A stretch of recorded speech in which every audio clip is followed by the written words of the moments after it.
tu n'es pas voleur, tu es rancunier, tu n'es pas rancunier, tu as quelque chose qui t'empêche toi-même à être élevé. Alors, qu'est-ce qu'il faut faire? Il faut enlever ce manteau. Et maintenant, c'est ces choses. Seulement, je dois enlever mon manteau pour aller rencontrer celui qui doit me donner ce que je veux. Attends, tu viens devant Dieu. Avec un corps noir. Tu viens même jeûner. Tu es en train de jeûner même. Mais, tu lui demandes que c'est un amourant. Si je le sais, c'est un amourant. Mon frère, tu te trompes toi-même. Ma soeur, tu te trompes toi-même. Tu n'es pas en train de jeûner. Tu es en train de faire ce qu'on appelle l'élargissement. Tu es là superficiellement. Tu n'es pas en train de jeûner. Parce que quand tu prends un temps de jeûne, tu dis bon, maintenant je vais aller rencontrer mon Dieu. Ce n'est pas que si tu finis, ce n'est pas que au moment où tu es en train de rencontrer ton Dieu, tu enlèves d'abord la lecture qui est en toi, tu enlèves la racine qui est en toi, tu enlèves ceci. Après avoir rencontré ton Dieu, tu reprends la force et même encore. Non. Et c'est pas beaucoup fort. Même dans notre assemblée. Parce que la Bible nous dit qu'il y aura le jugement. Mais on a dit, il a dit, tu commences d'abord dans ma maison. Donc on arrive à faire avec ceux qui sont droits, parce que ceux qui sont droits ont déjà leur solution. Mais quand on a à faire avec ceux qui sont dégâts, mais pour voir ceux qui sont dégâts, sommes-nous toujours ce que nous sommes là. Si on ouvre nos cœurs, personne ne va se saisir. Que ce soit les pasteurs, que ce soit les anciens d'église, que ce soit les japonais, les japonais de haut. Non. Faisons comme Bartimée, enlevons ce manteau, jetons-le loin et suivons notre Seigneur. Et nous allons voir. Il y aura beaucoup de problèmes qui vont s'accomplir, des problèmes vont s'accomplir dans nos vies. Comme cette parole qu'il a dit, il connaît chacun de ses enfants. Avant que son enfant ouvre la bouche, il sait déjà ce qu'il faut faire. Cette parole s'accomplit sur toi. Cette parole qu'il a dit, il a encore ses enfants quand ils sont encore endormis. C'est-à-dire, ce n'est pas que tu es que dormi dans la vie, non. Mais avant que tu te réveilles, il a déjà préparé chaque chose pour toi. Amen. Parce que toi, tu as une bonne relation avec lui. Tu as levé ton manteau. Et puis maintenant, tu as levé ce Seigneur. Voilà le deuxième point. Et le troisième point, qui est dans cette lecture, il y a deux choses. Bartimée est assis au bord du chemin. Après avoir levé la vue, il a suivi Jésus dans le chemin. Alors le troisième point. D'aucuns passe, ne revient plus. Quand tu trouves la guérison, tu passes, ne revient plus. Preuve en est, les dix lépreux.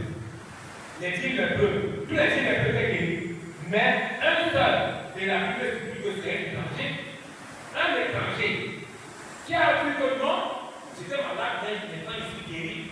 Il est rentré, rendre grâce, dit merci à celui qui a donné la guérison. Mais beaucoup ne font pas comme Bartimée, qui après avoir eu sa guérison, il a suivi Jésus dans la rue et pris les yeux au bord de la rue. Amen. Voilà les trois points qui sont dans ce passage. Dans ces quelques versets, après les trois points qui sont dans ces versets. Donc, il faut que chacun de nous fasse des efforts. Beaucoup ont entendu la paix. Ils étaient malades. Ils sont venus.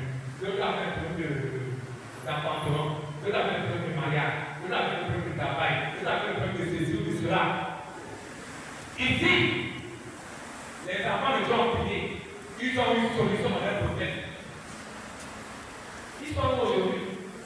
Ils sont encore rentrés au bord de la route. Ils sont restés là-bas. Preuve en est, on a dit 18 heures. 18 heures. Quand on commence à venir ici au plus tard, le 20 mois. Avec Dieu, c'est dit toujours. Où tu es là, où tu ne es pas là. Où tu viens, où tu ne viens pas. Tu ne viens pas faire le semblant. En faisant ce semblant-là, tu vas pour perdre. Non seulement tu vas perdre ici, peut-être dans les étoiles chez toi, tu vas te faire là-bas, peut-être même les biens, tu vas perdre. Parce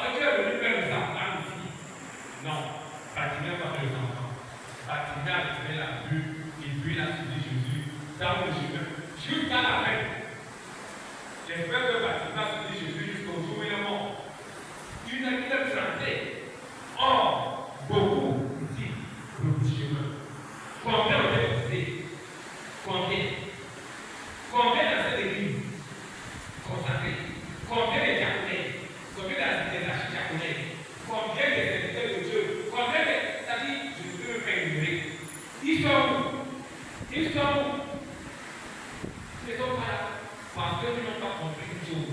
Que c'est dans le chemin que tu trouves la guérison. C'est dans le chemin que tu trouves solution à ton problème. Mais que le chemin te dit, c'est le Seigneur Jésus-Christ.